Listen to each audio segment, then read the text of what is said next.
সুমন ভট্টাচার্য। সঙ্গম সিংহাসনু সুধি সোহা, ছত্র অক্ষয় বট মুনিমন মোহা, পুজোহি মাধব মত জলজাতা, পরশি অক্ষয় বট হরক্ষই গাতা। এটা রামচরিত মানসের লাইন। রামচরিত মানসে বলা হয়েছে যে কুম্ভতে অনেকে আসতেন যারা প্রাণ বিসর্জন দেওয়ার জন্য আসতেন। তো দেখুন, কুম্ভ নামটা যেখান থেকে এসছে সেটা তো গরল তোলার পরে অমৃত আসবে। তো আপনি কি শুধুই গরল তুললেন? এই প্রশ্নটার জবাব, যেটা কংগ্রেসের ভাষায় ডবল ইঞ্জিন সরকার, তাদের দিতে হবে। তারও বেশি করে দিতে হবে যে যোগী আদিত্যনাথ, যিনি নিজেকে হিন্দুত্বের সবচেয়ে বড় আইকন বলে প্রমাণ করার চেষ্টা করছিলেন, এবং কখনো কখনো যদি আমরা গত 1 মাসের ঘটনাক্রম মনে রাখি, তিনি আরএসএস প্রধান মোহন ভাগবতকেও অস্বীকার করেছিলেন মসজিদের তলায় মন্দির খোঁজার ব্রতে। তিনি বলেছিলেন, মোহন ভাগবত কি বলছেন জানি না, এই কুম্ভের কনক্লেভে দাঁড়িয়ে। তো ওনার কি প্রচারে বেশি আগ্রহ ছিল, না ওনার আগ্রহ ছিল যাতে, আবার আমি রিপিট করছি, হিন্দুরা স্নান করে ফিরতে পারে? দেখুন, যে সরকার বা যে সিস্টেম মমতা কুলকার্নি কিন্নরাকরার মহামান্ডবলেশ্বর হচ্ছেন কিনা তাই নিয়ে প্রচারে ব্যস্ত থাকে, সেই সিস্টেমের কাছ থেকে আপনি কি প্রত্যাশা করবেন? আচ্ছা, এরকমটা নয়, জানেন না, বিজেপির অনেকেই জানেন না যে প্রথম কোনো মহিলা হচ্ছে শিবাজিদা যে কুম্ভের কথা বলছেন 1954-তে, সেখানেই একজন বিখ্যাত বাঙালি সন্ন্যাসী আখড়ার প্রধান হয়েছিলেন, তার নাম আনন্দময়ীমা। ঠিক আছে, এবং আনন্দময়ীমা যদি, মানে বিজেপি সমস্যা যে তারা বই পড়ে না, যদুনাথ সরকার এবং দিলীপ রায় লিখে গেছেন, ওই রাত্রিবেলা আনন্দময়ীমা স্বপ্ন দেখেছিলেন যে একটা কিছু বিপর্যয় হতে চলেছে। আমি জানি না মমতা কুলকার্নি কি স্বপ্ন দেখেছিলেন এবং যোগী আদিত্যনাথকে কি কনভে করেছিলেন, কিন্তু বিষয় হচ্ছে যে 1954 সঙ্গে তো আপনি 2025-এ তুলনা করতে পারবেন না। আপনার দ্রোণ ছিল, ইত্যাদি ছিল, আপনি কি করছিলেন? আবারও আমি বলছি, যোগী আদিত্যনাথ প্রধানমন্ত্রী হতে চান, বিজেপির আভ্যন্তরীণ কৌশল এবং লড়াই, তাতে যদি এত লোক মারা যান, তাহলে যোগী আদিত্যনাথ সত্যি সত্যি প্রধানমন্ত্রী হলে কি হবে, এই ভাবনাটা বোধহয় প্রথম ভাবতে হবে। এবং এই ভাবনাটা নিশ্চয়ই নরেন্দ্র মোদী ভাববেন। নরেন্দ্র মোদী অন্তত 3 বার ফোন করেছেন। আমি জানি না, আমি অবশ্য শুনিনি যে প্রধানমন্ত্রী হওয়ার দৌড়ে যোগী আদিত্যনাথের প্রতিদ্বন্দ্বী অমিত শাহ কিছু বলেছেন কিনা। কিন্তু বিজেপিকে ভাবতে হবে যে তাদের রাজনৈতিক লড়াই, তাদের ক্ষমতা দখলের লড়াই, তাদের নিজেদের হিন্দুত্বের আইকন তৈরির জন্য, এগেন আই রিপিট, কতজন হিন্দুর প্রাণ গেল। খুব জটিল প্রশ্ন তুললেন সুমন ভট্টাচার্য, যে এরকম একটা সিস্টেম, এরকম একটা জায়গার মধ্যে যে মহাকুম্ভের আসরে এক মহাবিতর্কর সৃষ্টি হলো এবং রাজনীতির জল আরো অনেক দূর গড়াবে। পরের বক্তা সিপিএম এর পক্ষে পার্থপ্রতিম বিশ্বাস। পার্থদা শুধু দলের পক্ষে বক্তা নন, পার্থদা একজন সিভিল ইঞ্জিনিয়ার, এবং এই ধরনের মেলায় কি করা উচিত না উচিত তা নিয়ে পার্থদার প্রগাঢ় পাণ্ডিত্য রয়েছে। পার্থদা, প্রথম এইটুকু আমি বলতে পারি যে ভারতবর্ষের মতো একটা দেশ যেখানে ধর্মপ্রাণ মানুষ থাকেন, চান বা না চান ধর্ম থাকবে, ফলে সেখানে ধর্মাচরণের জন্য একটা নিরাপদ পরিকাঠামো সেটা ইনশিওর করার দায়িত্ব এক এবং একমাত্র দেশের বা রাজ্যের সরকারের। এবং আপনি ছেড়ে দিন যে এটা ইউনেস্কোর হেরিটেজ স্ট্যাটাস এনজয় করে, এটা ছেড়ে দিন আপনি, এটা আমাদের ন্যাশনাল কি বলবো প্রাইডের একটা জায়গা রিপ্রেজেন্ট করে এই কুম্ভ মেলা। কিন্তু এতৎসত্ত্বেও বলতে পারি যে সেই মেলার যে প্রস্তুতি নিয়ে যে পরিমাণ ঢাক পেটানো হয়েছিল তার ধারে কাছে আসলে প্রস্তুতি নেই। এবং আজকে সকাল পর্যন্ত মেলার বাইরে, এবং আপনি শুধু মেলা নয়, এলাহাবাদ থেকে আপনি বারাণসী পর্যন্ত যদি আপনি আসতে যান, তাহলেও যে পথঘাটের যে অবস্থা হয়ে আছে, যে পরিমাণ জ্যাম, প্রায় কিছু ঢুকতে পারছে না পাচ্ছে বেরোতে, এরকম একটা অবস্থায় আছে। ফলে এটা আমি কখনো তুলনা করব না যে 1954 সালের সাথে 2024 বা 25 সালের। এই কারণের জন্য প্রযুক্তি অনেকটা পাল্টেছে এবং এবারও সেই ব্যবস্থা ছিল, এবং যেটা ছিল মানে artificial intelligence enabled security system বলতে যা বোঝায়, এআই এনাবেলড। তাতে দেখুন, যেটা খুব সহজে বোঝার দর্শকদের, যে আমাদের এই মেলার ক্ষেত্রে বা যে কোনো ধরনের বড় ক্রাউডের ক্ষেত্রে ক্রাউডের চরিত্র অনুযায়ী আপনি রেল স্টেশনের ক্রাউড একরকম হয়, খেলার মাঠে ক্রাউড একরকম হয়, রথযাত্রার ক্রাউড একরকম হয়, কুম্ভ মেলা বা গঙ্গাসাগরের ক্রাউড একরকম হয়। ফলে এই ক্রাউডের চরিত্র অনুযায়ী প্রথম ক্রাউড ডেন্সিটি মেজার করা, যেটা এমনিতে খুব কঠিন কাজ, পুলিশ অফিসাররা তাদের অভিজ্ঞতার ভিত্তিতে করে, কিন্তু যখনই আপনি এরিয়াল ক্যামেরা রাখছেন তখন হচ্ছে যে এই যে পার স্কোয়ার মিটার বা পার স্কোয়ার কিলোমিটারে এই ভ্যালুটা আপনার কাছে প্রতিনিয়ত কন্ট্রোল রুমে আসতে থাকে। এবং ভিড়ের ক্ষেত্রে দুটো জিনিস বোঝার, একটা জায়গায় যদি কিছু মানুষ দাঁড়িয়ে ভিড় করে এটার চরিত্র এক, আর যদি সেই মানুষগুলো চলতে থাকে তখন তার চরিত্র আর একটা। ফলে এই মুভিং ক্রাউড যেটা হচ্ছে এবং মুভিং ক্রাউড ডেন্সিটি কতটা ক্রস করলে বিপদ সেটা কিন্তু এরকম নয় যে এখন অজানা নয়। ফলে এটা যখন রাত ভোর, এবং এটা আমি বলছি খুব পূর্ব পরিকল্পিত একটি ইভেন্ট, এরকম নয় যে হঠাৎ করে ঘটে গেছে।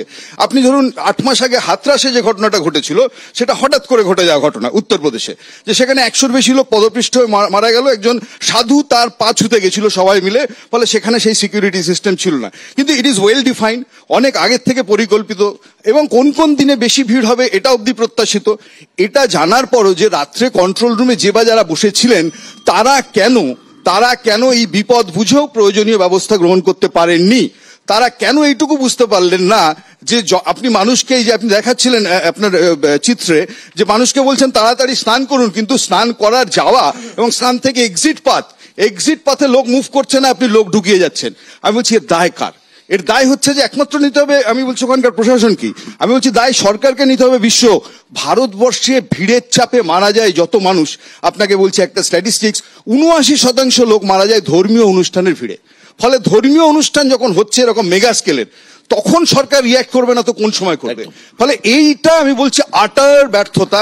আমি বলছি যারা নিজেদেরকে ডাবল ইঞ্জিন ট্রিপল ইঞ্জিন বলেন, যে হিন্দুত্বের পোস্টার বয় যারা, তাদের রাজ্যে যদি এই ঘটনা ঘটে, আমি বলবো যে কি বিজ্ঞাপন চলছে, আমি বলছি অরাজকতার, আমি বলছি গভর্নেন্সে, সেটা কিন্তু কুম্ভ মেলা চোখে আঙুল দিয়ে দেখিয়ে দিল। একদমই তাই। কারণ এত বড় একটা ভিড়, এত প্রচার, কোটি কোটি মানুষ আসছেন, এবং যেখানে ধরা হয়েছে যে কুম্ভ মেলা থেকে যদি একজন মানুষ 5,000 টাকা খরচা করেন তাহলে নাকি 2 লক্ষ কোটি টাকা ইনকাম হবে। এইরকম একটা জায়গায় প্রচার গোটা ভারতবর্ষে ছড়িয়ে গেছে। যোগী আদিত্যনাথ প্রত্যেকটা রাজ্যের মুখ্যমন্ত্রী, পশ্চিমবঙ্গের বিধানসভার স্পিকার প্রত্যেককে পার্সোনালি নিমন্ত্রণ করেছেন আসার জন্য। দেশ জুড়ে এই প্রচার, তার ফলে সাধারণ মানুষের একটা তো প্রভাব থাকেই। এবং এই কুম্ভ মেলাতেই কেন হয় দেখুন, 1986 সালে, 54 সালের কথা বাদ দিলাম, হরিদ্বারে কুম্ভে মারা গিয়েছিলেন প্রায় 200 জন। হরিদ্বারে যেটা হয়েছিল 2003 সালে নাসিকে, মহারাষ্ট্রের নাসিকে কুম্ভ মেলায় মারা গিয়েছিলেন কয়েক হাজার, মাফ করবেন 40 জন মতন। 2013-তে এই এলাহাবাদেই, অর্থাৎ এই প্রয়াগরাজেই স্টেশনের ওভারব্রিজ দুর্ঘটনা ছিল, ভেঙে পড়ে প্রায় 40 জনের বেশি মারা গিয়েছিলেন। কুম্ভ মেলার যে ভিড়, এই ভিড় ম্যানেজমেন্ট একটা বড় বিষয়, যেটা পার্থদা বললেন। পরের বক্তা দেবাংশু ভট্টাচার্য। আচ্ছা, আমার একটা সহজ প্রশ্ন, আমি যদি জানি আমার বাড়িতে 50 জনকে ডেকে নিমন্ত্রণ খাওয়ানোর ক্যাপাসিটি আমার আছে, আর তারপরে যদি আমি সেই বাড়িতে কার্ড দিয়ে 2000 জনকে নিমন্ত্রণ করি, তারপরে সেই বাড়িতে যদি একটা দুর্ঘটনা ঘটে, তাহলে নিমন্ত্রণ যিনি করছেন তার দায় কেন থাকবে না? আমাদের স্পষ্ট বক্তব্যের জায়গা হচ্ছে, শোনা যাচ্ছে কোনো কোনো মহল থেকে যেই গোটা কুম্ভকে কেন্দ্র করে শুধু বিজ্ঞাপন বাবদ 1000 কোটি টাকা খরচ করা হয়েছে, শুধু অ্যাডভার্টাইজমেন্ট আমরা কখন দিই? আরো বেশি করে মানুষকে ডাকার জন্য, আরো বেশি যেন মানুষ আসে। আমার যদি সেই মানুষকে সামলানোর ক্যাপাসিটি না থাকে, তাহলে আমি সেই বিজ্ঞাপনে খরচ করব কেন? ন্যাচারালি যে মানুষ আসার তো আসবেই, আমি সেটাকে আরো বাড়ানোর চেষ্টা করছি, তার মানে আমি নিজস্ব ব্যবস্থাপনা রেখেছি? আমি কিন্তু সেই ব্যবস্থাপনা রাখিনি। 3 মাস ধরে টিভি চ্যানেল থেকে শুরু করে সর্বত্র বিজ্ঞাপন আমরা প্রত্যেকে দেখেছি। শোনা যাচ্ছে যে 2 লক্ষ কোটি টাকার বিকিকিনি হতে পারে, এবং 25,000 কোটি টাকার নিজস্ব রাজস্ব তহবিলে ঢুকতে পারে সরকারের, যেটা নিজস্ব হিসাব। এখন এই 25,000 কোটি থেকে কতগুলো শূন্য সঙ্গে নিয়ে নেতা মন্ত্রীদের পকেটে ঢুকবে, তাই এই কাজটা করা হলো, সেটা কিন্তু আমরা এখনো পর্যন্ত জানি না। শুধুমাত্র ইনফ্রাস্ট্রাকচারের অবস্থা বলতে, আজকে কুম্ভ থেকে যে পদপৃষ্ট হয়ে বা চাপা পড়ে যে মানুষগুলোকে আমরা হারালাম, সেইটুকু দেখলে হবে না বিশ্বদা। আজকে সোশ্যাল মিডিয়ায় ভাইরাল হয়েছে যে ভিডিওগুলো, আপনি দেখুন ট্রেনগুলোর কি অবস্থা। একজনের ঘাড়ের ওপর একজন বসে ট্রেনে করে সবার করছেন। কিছু স্টেশনে দেখা যাচ্ছে ফার্স্ট ক্লাস কম্পার্টমেন্ট, যেটাকে ভিআইপি কম্পার্টমেন্ট বলা হয়, যেটা পুলিশ নিরাপত্তায় থাকে, সেই ফার্স্ট ক্লাস কম্পার্টমেন্টের জানলা ইট দিয়ে ভেঙে যাত্রীরা ভেতরে ঢুকে যাচ্ছে। এই পরিস্থিতির সৃষ্টি কেন হলো? এর দায় কাদের?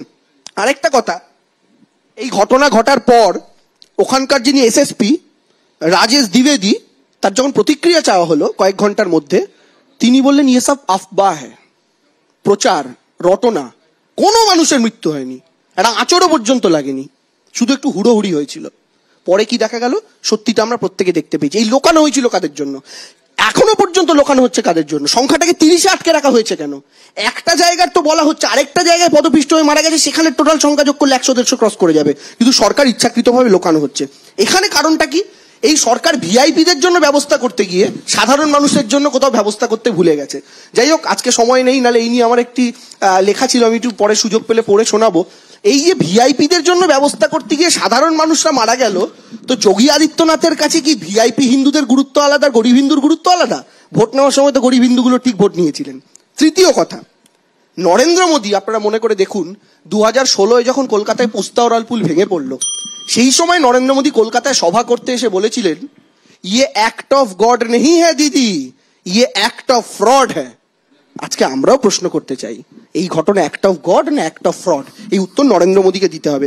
শেষ আমি একটা কথা বলি, যে এই সবকিছুর উল্টো দিকে আপনারা যদি দেখেন, যে ধর্মীয় গ্যাদারিং এর কথা পার্থদা থেকে শিবাজিদা, সুমনদা প্রত্যেকে বলছিলেন, আপনি যদি দেখেন, কদিন আগে আমাদের রাজ্যে গঙ্গাসাগরের মতো একটা অনুষ্ঠান হয়েছে, ছোট জায়গা, 1,12,00,000 ওপর লোক ঘুরে গিয়েছে।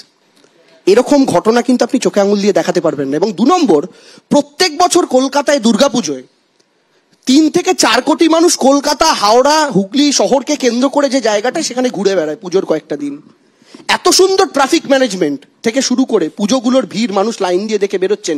গত 10-11 বছরে একটা ঘটনা আপনি বলতে পারবেন যেখানে সাধারণ মানুষকে পুণ্য অর্জন করতে এসে বিপদের মধ্যে পড়তে হয়েছে? ঠিক। আমি এই প্রসঙ্গে দেবাংশু একটা ভালো কথা বললো, একদম ঠিক বলেছে।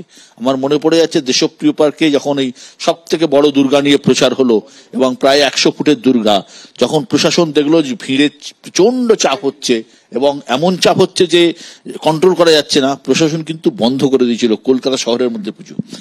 সবার সমালোচনার যে উত্তর যিনি দিতে পারবেন, বিজেপির শঙ্কুদেব পান্ডা। শুরুটা করতে চাই যেখানে আপনারা শেষ করেছেন সেখান থেকে। আমায় মার্জনা করবেন না, শুনতে হয়তো একটু রূঢ় লাগবে, কিন্তু এটা তো ঘটনা। আমি সমালোচনা একসেপ্ট করছি, আপনারা যারা করছেন বলার জায়গা রয়েছে, এবং এইরকম মর্মান্তিক ঘটনা রয়েছে। কিন্তু কারা সমালোচনা করছেন, কেন সমালোচনা করছেন? যারা পাড়ায় একটা দুর্গাপুজো সামলাতে পারেন না, যারা পাড়ায় দুর্গাপুজো বন্ধ করে দেন, তারা মনে করেন যে কুম্ভের মতো একটা ইভেন্টকে অ্যাড্রেস করবেন, তারা কুম্ভ নিয়ে সমালোচনা করবেন, এটা মেনে নিতে হবে। আমায় মার্জনা করবেন, গ্রামের লোকেরা আজও বলে, যারা হেলে ধরতে পারে না তারা কেউটে ধরার কথা সমালোচনায় প্রশ্ন নিয়ে আসেন। আমি দেখুন, সমালোচনা টেকনিক্যালি একসেপ্ট করি। আমরা সেজন্যই তো বলেছি যে প্রথমেই একটা জুডিশিয়াল কমিটি তৈরি হয়েছে। বারবার একটা প্রশ্ন উঠে আসছে যে দায় কার। আমরা তো সত্যি তদন্ত করতে চাই, দায় কার আমরা জানতে চাই। আমরা ইজিয়েস্ট কনক্লুশনে পৌঁছতে পারি না, আপনারা যেরকম খুব সহজে রাজনৈতিকভাবে পৌঁছতে চান। আমরা তো সরাসরি আপনাকে অভিযোগ করি না যে আপনি শকুনের রাজনীতি করছেন, কিন্তু আপনারা যে প্রশ্নগুলো তুলছেন সেই প্রশ্নের মূল ভিত্তি হচ্ছে দায় কার। তাই তো খুঁজতে হবে, কারণ এত বড় কুম্ভ হয়েছে, তাতে একটা নির্দিষ্ট জোনে এই এফেক্ট হয়েছে, এই ধরনের ঘটনা ঘটেছে। একটা দায়িত্বশীল প্রশাসন, তার কাজ নয় সন্ধ্যাবেলা প্রথমে গিয়ে প্রেস কনফারেন্স করা। আমরা এই রাজ্যে অনেক ক্ষেত্রেই দেখি ঘটনা ঘটার আগেই প্রেস কনফারেন্স হয়। নির্বাচনে হেরে গেলেও কেউ আগেই প্রেস কনফারেন্স করে বলেন তিনি নির্বাচনে জিতে গেছেন, পরে রেজাল্ট আসে তিনি হেরে গেছেন। কিন্তু এখানে হয় না। এখানে আপনি লক্ষ্য করে দেখবেন, আগে রেস্কিউ অপারেশনে নজর দিতে হয়। সেই কাজটাই মোদী সরকার, সেই কাজটাই যোগী সরকার করেছেন নির্দিষ্ট দায়িত্ব নিয়ে। যারা আজকে এই প্রশ্ন তুলছেন তাদের কাছে আমার প্রশ্ন, নিশ্চয়ই এই মৃত্যুর ধারাবাহিকতা বজায় থাক, এটা কোনো সরকারের কাছেই কাঙ্ক্ষিত নয়। কিন্তু আনএক্সপেক্টেড যে এই হিন্দু সমাগম, এটা দেখেই অনেকে আতঙ্কিত হচ্ছেন। আমায় মার্জনা করবেন, কেউ কেউ আপনারা এমন পরিস্থিতি তৈরি করছেন যে বিষয়টা হিন্দু বিরোধিতার দিকে চলে যাচ্ছে। আমায় মার্জনা করবেন, আপনার নিজস্ব রাজনৈতিক ভাবনা থাকতে পারে, কিন্তু কুম্ভের বিরোধিতা করবার জন্য যেভাবে কোমর বেঁধে আপনারা নেমেছেন, আমি তার তীব্র বিরোধিতা করছি, এবং এটা সরাসরি হিন্দু বিরোধিতার দিকে ইন্ডিকেট করছে। ফলে আমি অনুরোধ করব যে প্রশাসনিক জায়গায় আপনারা নিশ্চয়ই আপনাদের অভিমত রাখতে পারেন, আপনারা সে বিষয় নিয়ে একাধিকবার আলোচনা করতে পারেন, সেটা নিয়ে তদন্ত হতে পারে, তার রিপোর্ট পর্যন্ত ওয়েট করতে হতে পারে। কিন্তু এই বিষয়ের ভেতর যে কোনো সাবোতাজ নেই, নির্দিষ্ট জনে কেউ করেনি। আপনারা লক্ষ্য করে দেখবেন, আমি টেকনিক্যাল ড্রোন হতে পারে, সিসি ক্যামেরা হতে পারে, এসবের কথা বাদ দিন, কিন্তু দেখুন প্রশাসন রাত্রিবেলা সজাগ ছিলেন।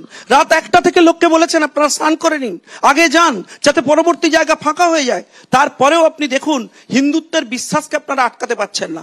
এত সমালোচনা করছেন, এত ঘটনা ঘটেছে, সরকার কোমর বেঁধে পাশে রয়েছে, তবুও পৃথিবীর সব থেকে হিন্দুত্বের জমায়েতকে আপনারা আটকাতে পারেননি, কারণ পরের দিনই হিন্দুরা কোমর বেঁধে নেমেছেন এবং তার প্রতিবাদ তারাই জনসংখ্যা আরো বাড়িয়ে প্রমাণ করেছেন। ফলে যারা সমালোচনা করছেন তারা রাজনৈতিক সমালোচনা ছেড়ে, শকুনের আলোচনা ছেড়ে, যেটা আপনাদের কাছ থেকে শেখা, এসব আলোচনা বন্ধ করে হিন্দুত্বের এই মহান উৎসবে সামিল হন। নিশ্চয়ই আগামী দিনে চেষ্টা করতে হবে যাতে এটুকু দুর্ঘটনা আর না ঘটে। এত বড় মেলা যেখানে এত প্রচার, কোটি কোটি লোকের সমাগম, সেখানে তো সরকারের একটা দায়িত্ব থাকবে যে কিভাবে আমি এটাকে ম্যানেজ করব, ভিড়কে কন্ট্রোল করব, মানুষকে কন্ট্রোল করবো। যে মারা গেছে সেও হিন্দু, যে আহত সেও হিন্দু।